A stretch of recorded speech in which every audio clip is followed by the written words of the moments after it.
Welcome to this fourth episode of the Self-Knowledge series. In our previous episodes, in our exploration of the Bhagavad Gita, we studied chapter 1 and chapter 2, and in this episode we will be studying chapter 3. In order to understand chapter 3, I will read some of Mahashi's commentary in the introduction to the chapter.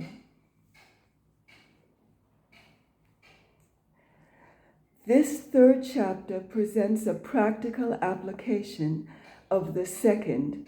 It describes in detail the role of the established intellect in practical life so as to provide those occupied in the marketplace of the world with a direct way of evolution and eternal liberation.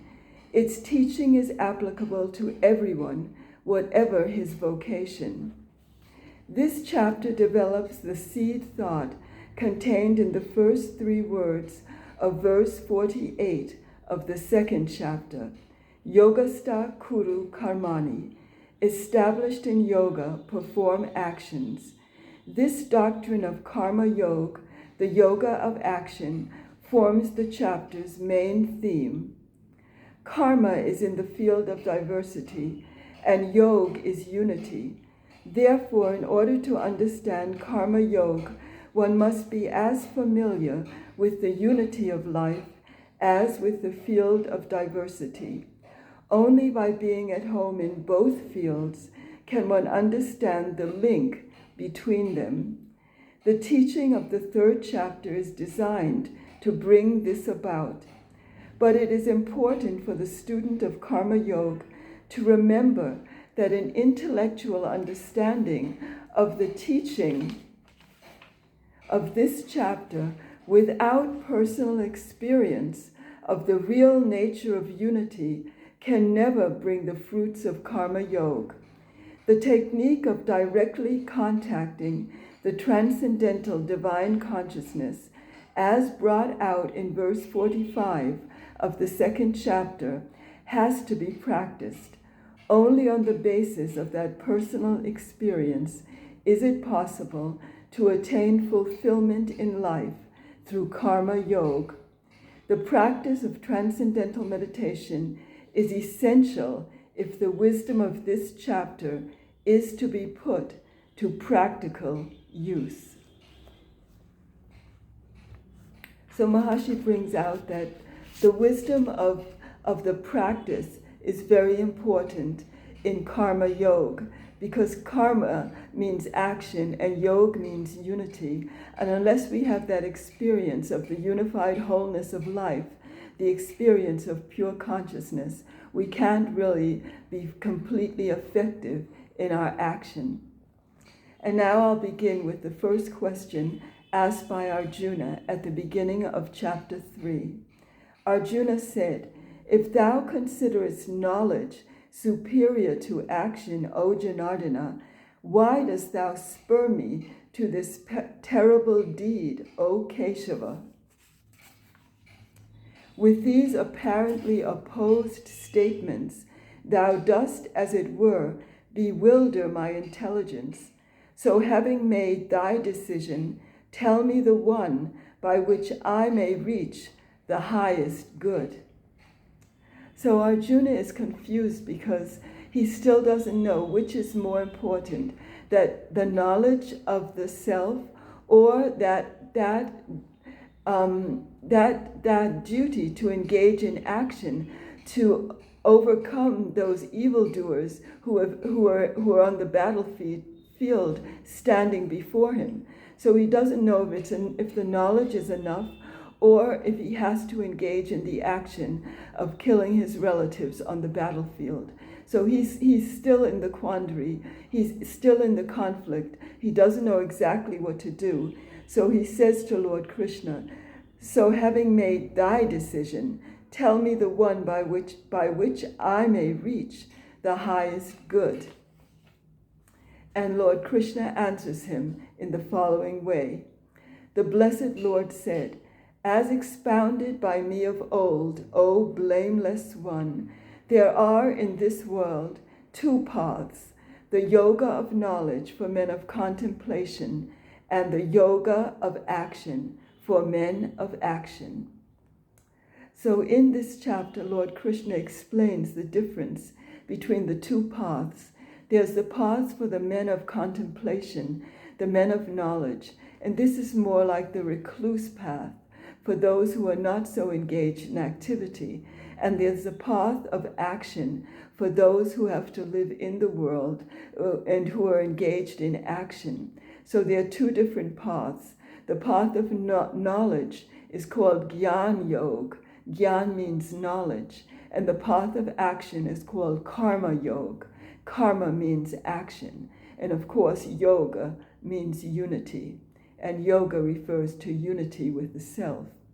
So Maharshi makes it very clear in these beginning verses that without the experience of the self, either one of the two paths will not be completely effective and will not yield their full results.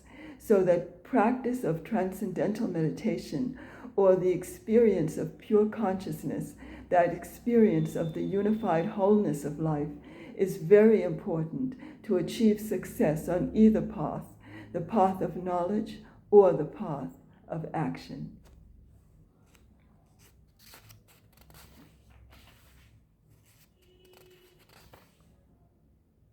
And Lord Krishna continues with his answer in verse 4 of chapter 3. Not by abstaining from action does a man achieve non-action, nor by mere renunciation does he attain to perfection. So this is very important because it is not by renouncing the world that one can attain perfection. It is not by just giving up one's duties in the world. The important part is that one has to gain that experience of pure consciousness. So this is very important because not by mere renunciation does he attain to perfection. And Lord Krishna continues, no one indeed can exist even for an instant without performing action, for everyone is helplessly driven to activity by the gunas born of nature. So this is very clear that everyone has to be engaged in some activity because the gunas, the forces of creation, maintenance, and destruction, drive one to perform activity in life, and no one can abstain completely from activity. And Lord Krishna continues his answer. He who sits restraining the organs of action and dwelling in his mind on the objects of sense, self-deluded, he is said to be a hypocrite. So a hypocrite is someone who is neither true to himself nor true to others. He hides his true nature. So even if one is seems to be a renunciate, but he dwells on the objects of sense in his mind, that would not be being true to his dedication to his path of renunciation. Verse 7, but he who controlling the senses by the mind, without attachment, engages the organs of action in the yoga of action, he excels, O Arjuna.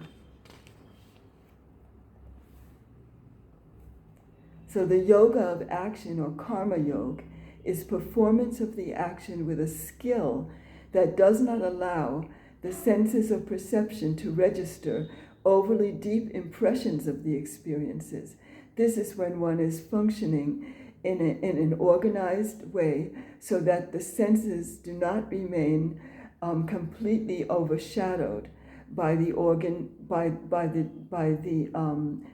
the senses of perception. They're not overshadowed, and one is able to maintain one's anchor in that silent, unshakable equilibrium of the self. This is real skill in action. When one's able to maintain that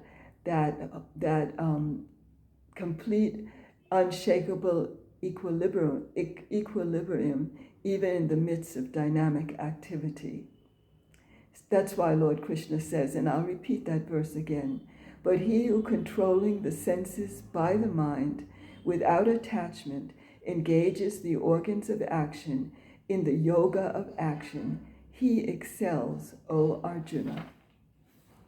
And then Lord Krishna says, do your allotted duty. Action is indeed superior to inaction. Even the survival of your body would not be possible without action. So Maharishi explains that allotted duty is that which it is natural for one to do, that for which one was born, natural action in accordance with the laws of nature, action according to one's dharma, action which is in line with the natural stream of evolution, action which is an innocent link between self-consciousness and cosmic consciousness, action which serves as a way to achieve God consciousness, the fulfillment of life.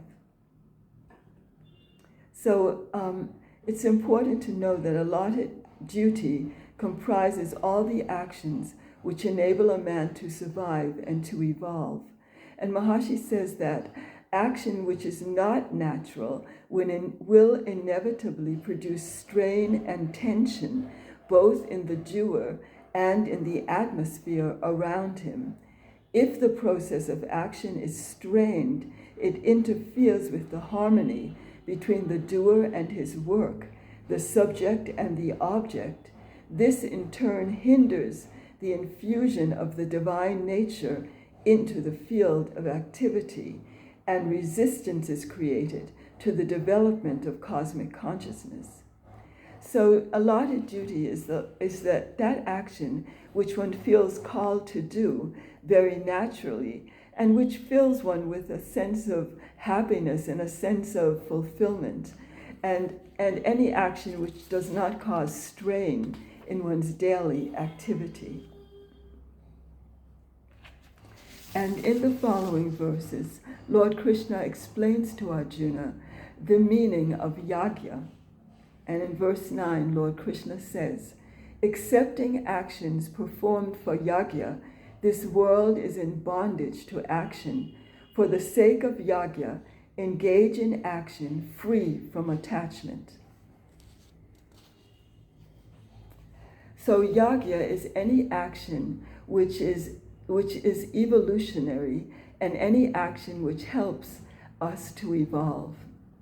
And the most fundamental yagya and the most fundamental allotted duty of every human being is to attain that state of pure consciousness, is to experience that state of pure awareness, and to integrate that state into one's daily activity, so that every aspect of life becomes glorified and one rises to the full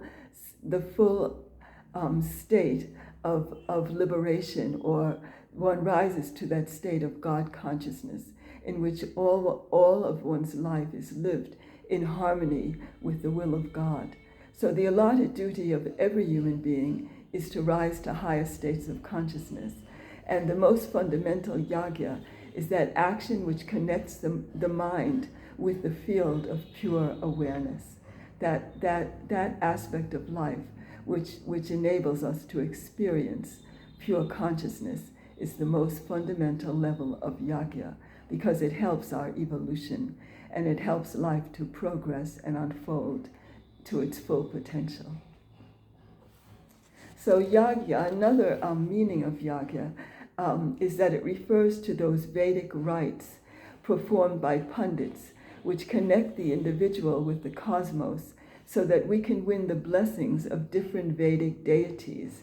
And the blessings of these higher powers are important because the higher powers control and direct the evolution of the entire cosmos. And I'll read more of those verses in which Lord Krishna explains about yagya. In the beginning, having created men along with yagya, the Lord of creation said, "By this yagya shall ye prosper, and this shall bring forth the fulfillment of desires." Through yagya you sustain the gods, and those gods will sustain you.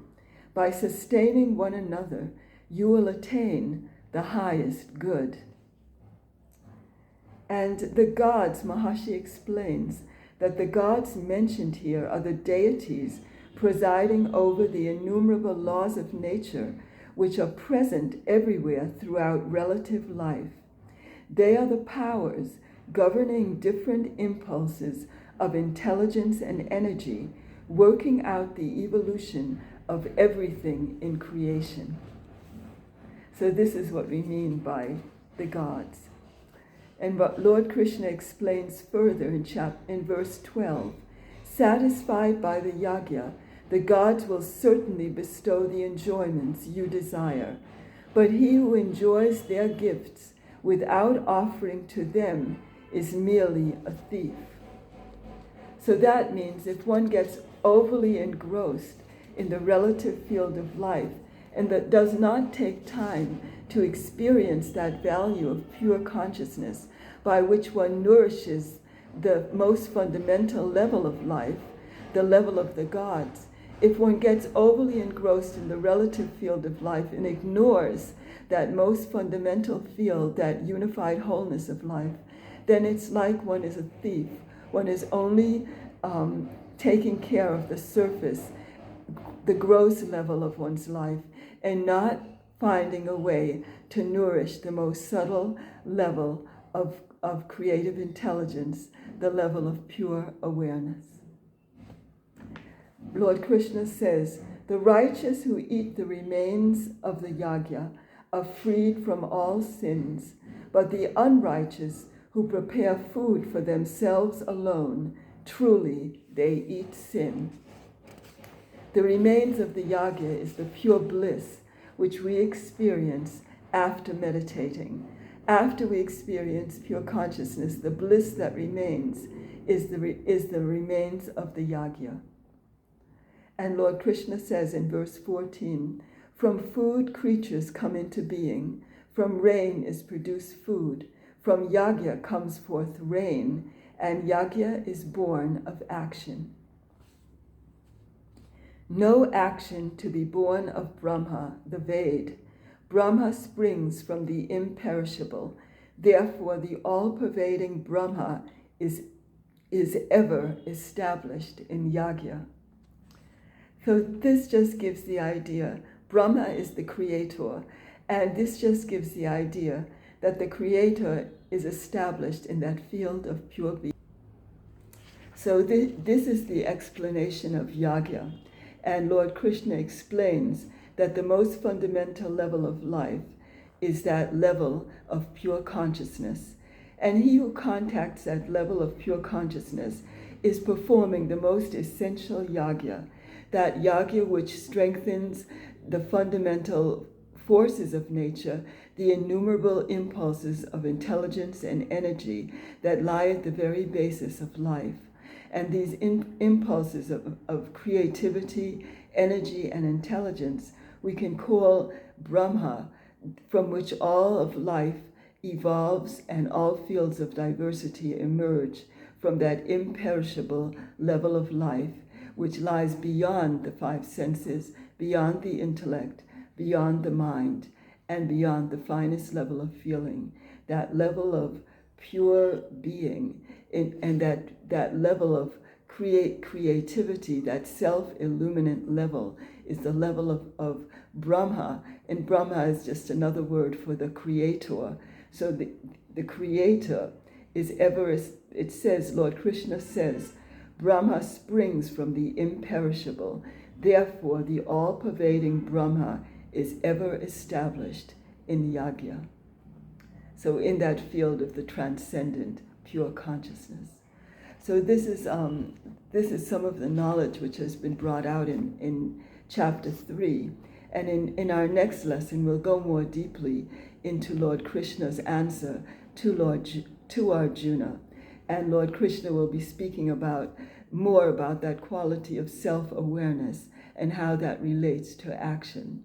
So I look forward to sharing more of this in our next episode of the Self-Knowledge series. Thank you so much for coming, and we'll be going on with this in our next lesson.